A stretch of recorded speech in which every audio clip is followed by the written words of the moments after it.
Hello friends, स्वागत है आपका मेरे इस यूट्यूब चैनल में जिसका नाम है हिरेन सर। आज मैं आपको समझाने वाला हूँ लेजर चैप्टर वन शॉट में, तो ध्यान से देखना पूरा चैप्टर और ये वीडियो एंड तक।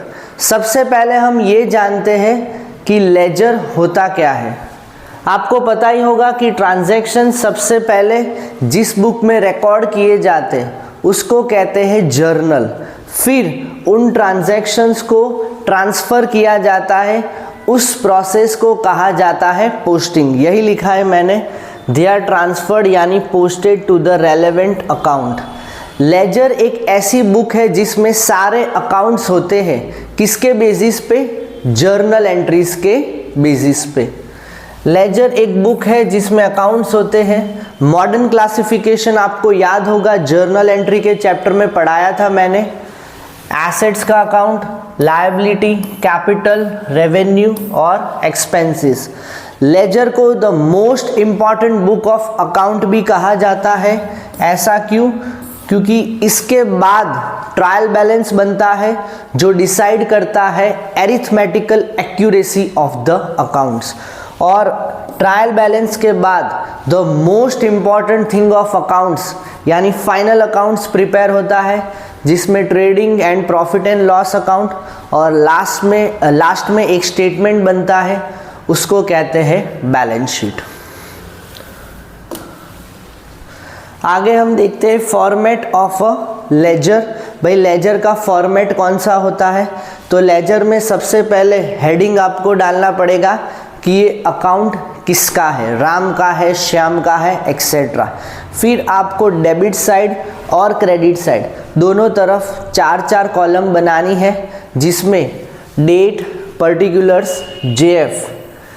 आपको याद होगा कि जब हम जर्नल का फॉर्मेट बना रहे थे उसमें एलएफ लिखते थे। उस टाइम पे मैंने बताया था कि ये जो नंबर होगा यहाँ पे जो एलएफ में लिखते हैं, इसका मतलब लेजर की बुक में कौन से पेज नंबर पर।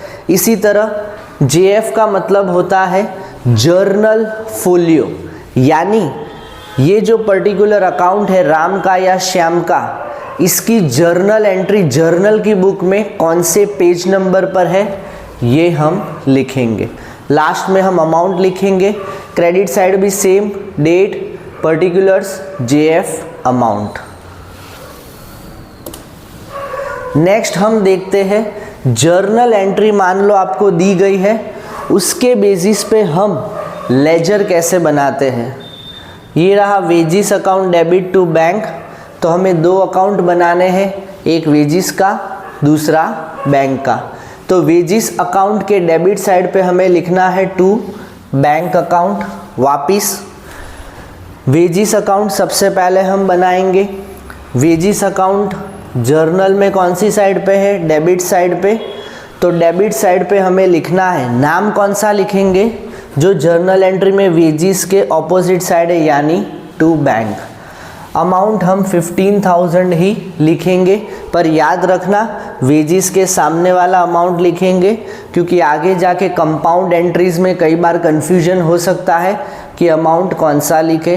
तो याद रखो, लेजर में अमाउंट हम वही लिखेंगे जिसका अकाउंट है। इसी तरह हम बैंक अकाउंट भी बनाएंगे। तो ये रहा बैंक अकाउंट। क्योंकि बैंक अकाउंट जर्नल एंट्री में बैंक क्रेडिट साइड पे, इसीलिए हम लिखेंगे बाय वेजिस और 15,000। तो होप आपको ये पता चल गया होगा। वेजिस अकाउंट में हम लिखेंगे टू बैंक। क्यों डेबिट साइड पे? क्योंकि यहाँ पे वेजिस डेबिट साइड है, और बैंक क्योंकि क्रेडिट साइड पे है, इसीलिए बैंक के क्रेडिट साइड पे हम लिखेंगे बाय वेजिस। क्रेडिट साइड पे बाय, डेबिट साइड पे टू। आगे बढ़ते हैं हम कंपाउंड एंट्री जिसका जिक्र अभी मैंने किया था, वैसे जर्नल एंट्री के टाइम पे भी समझाया था, आज वापस समझा देता हूँ।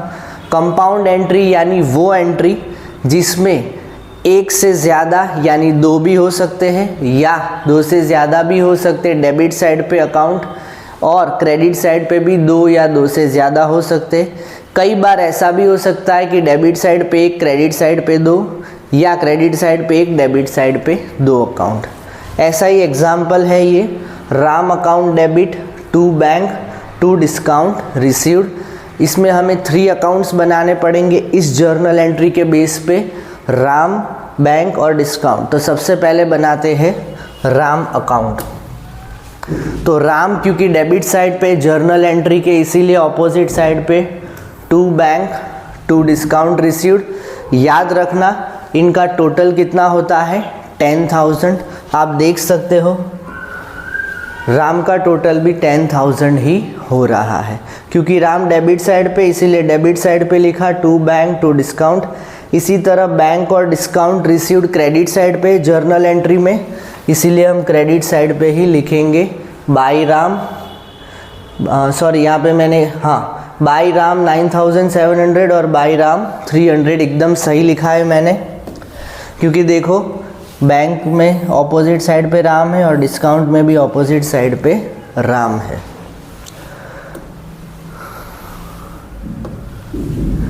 नेक्स्ट हम देखेंगे कि एग्ज़ाम में आपको ऐसे भी सम्स आ सकते हैं जिसमें जर्नल भी आप ही को करना है और पोस्टिंग भी आप ही को करना है। तो एक सम मैंने बनाया है, Ram started business with cash, यानी राम ने बिजनेस स्टार्ट किया है तो जर्नल एंट्री के रूल्स वापस से रिवाइज कर लेते हैं। Cash account debit to capital. Sir cash क्यों डेबिट हुआ? Because cash is a real account, एक टेंजिबल एसेट है, debit what comes in. Sir capital क्यों आया? क्योंकि ओनर जब भी बिजनेस में कुछ इन्वेस्ट करता है तो वो कैपिटल के नाम पे ही होता है। तो cash account debit to capital. अभी कैश अकाउंट के डेबिट साइड पे 1 लाख जब हम लेजर बनाएंगे, और कैपिटल के क्रेडिट साइड पे बाई कैश 1 लाख, ये भी देख लेते हैं। तो ये रहा cash account to capital 1 lakh, ये रहा capital by cash 1 lakh. Next हम देखते हैं डिपॉजिटेड इन बैंक 50,000। भाई बैंक में जाके डिपॉजिट किया तो बैंक बैलेंस बढ़ गया, कैश बैलेंस कम हो गया। और ये भी आप बोल सकते हो डेबिट द रिसीवर, क्योंकि बैंक एक पर्सनल अकाउंट है, artificial person debit the receiver. तो जर्नल एंट्री बनेगी बैंक टू कैश। तो ये रही journal entry bank to cash. Bank के डेबिट साइड पे टू कैश, ये रहा कैश। तो और कैश के क्रेडिट साइड पे बाई बैंक 50,000। तो इसके बाद मैंने बैंक अकाउंट बनाया है, बैंक अकाउंट के डेबिट साइड पे टू कैश 50,000 और कैश अकाउंट क्रेडिट साइड है तो कैश अकाउंट के क्रेडिट साइड पे by bank 50,000। Next purchase goods for cash. हमने गुड्स परचेज किए हैं तो सिंपल जब भी गुड्स आता है परचेज टू कैश, परचेज के क्रेडिट साइड पे बाई परचेज और परचेज अकाउंट के डेबिट साइड पे टू कैश। तो ये रहा परचेज अकाउंट, परचेज के डेबिट साइड पे टू कैश और कैश अकाउंट तो सबसे पहले था तो ये रहा कैश अकाउंट के क्रेडिट साइड पे by purchase 50,000। Last Drew cash from bank for office use. हमने विड्रॉ किया है ऑफिस यूज़ के लिए, अभी तक स्पेंड तो किया नहीं है। Cash account debit to bank. Cash account debit क्यों हुआ सर? क्योंकि हमारे पास कैश आया। सर बैंक अकाउंट क्यों क्रेडिट हुआ? Because bank is the giver.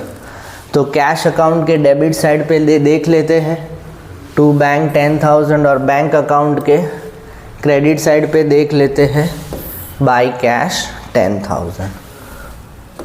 तो होप अभी तक आपको कोई डाउट्स नहीं होगा। लास्ट टॉपिक देख लेते हैं कि भाई लेजर में लास्ट में बैलेंसिंग भी करना होता है, ये भी हम सीख लेते हैं। मान लो कि आपके सामने एक कैश अकाउंट है जिसमें आपने कैपिटल इन्वेस्ट किया 1 लाख, आपने बैंक में डिपॉजिट किए 70,000, तो आपका कैश कम हो गया, यानी इफ़ेक्टिवली 30,000 बचा है। लेजर का ये भी एक यूज़फुलनेस है कि हमें पता चल जाता है कि पर्टिकुलर अकाउंट का बैलेंस कितना है। अभी हम देखते हैं बैलेंसिंग कैसे करते हैं। तो यहाँ देख सकते हैं 2 एंट्रीज़ है 1,70,000। दोनों में से कौन सी ज़्यादा है सर? 1 लाख। तो दोनों तरफ लिख दो 1 लाख 1 लाख। कितना शॉर्टफॉल है क्रेडिट साइड पे? 30,000। तो उस शॉर्टफॉल को कम करने के लिए हमें क्रेडिट साइड पे लिखना पड़ेगा 30,000 और ये जो 30,000 है ये हमें कैरी फॉरवर्ड करने पड़ेंगे, यानी ब्रॉड फॉरवर्ड करेंगे। यहाँ पे कैरी डाउन कहते हैं, यहाँ पे ब्रॉड डाउन कहते हैं। सर क्या हमें पता लगा सकते हैं कि ये कैश क्या हमेशा डेबिट आएगा? बिल्कुल, क्योंकि कैश एक रियल अकाउंट, एक एसेट है, उसका बैलेंस तो हमेशा डेबिट ही रहेगा, इसीलिए कैश अकाउंट हमेशा डेबिट साइड पे ही ब्रॉड डाउन होगा। तो होप आपको ये पूरा चैप्टर समझ में आ गया होगा वन शॉट में। अगर फिर भी कोई डाउट्स है कोई पर्टिकुलर ट्रांजैक्शन में या कोई कॉन्सेप्ट में, प्लीज़ नीचे कमेंट बॉक्स पे ज़रूर कमेंट करना। मिलते हैं एक नए वीडियो के साथ नेक्स्ट क्लास में, तब तक के लिए बाय।